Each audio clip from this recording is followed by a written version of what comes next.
राज्यसभा सांसद दीपेंद्र हुड्डा किलोई हल्के के गांव दामड़ में स्वर्गीय किसान जगमोहन के घर पहुंचे और किसान आंदोलन में टिकरी बॉर्डर पर जान कुर्बान करने वाले किसान स्वर्गीय जगमोहन को श्रद्धांजलि दी व परिजनों से मिलकर उन्हें ढांढस बंधाया।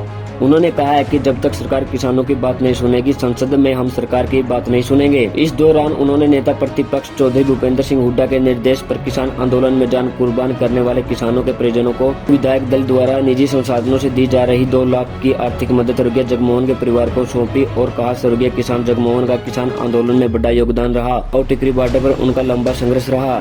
सांसद दीपेंद्र हुड्डा ने परिवार के आगे भी हर संभव मदद कराने का भरोसा दिया। साथ ही कहा कि हरियाणा में कांग्रेस सरकार आने पर नीतिगत फैसला लेकर किसान आंदोलन में बलिदान देने वाले हरियाणा के सभी किसानों के परिवारों को नौकरी दी जाएगी। इस दौरान उनके साथ हरियाणा कांग्रेस विधायक दल के व्हिप भारत भूषण बत्रा मौजूद थे।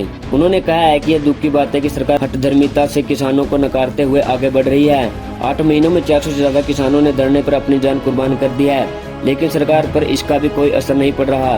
इस सरकार ने उन किसानों के परिवारों के प्रति कोई संवेदना नहीं दिखाई और लगातार राजहट पर अड़ी है। उन्होंने कहा है कि किसान और उनकी कुर्बानियों का अपमान करने वाली इस अहंकारी सरकार को किसानों के एक एक आंसू का हिसाब देना होगा।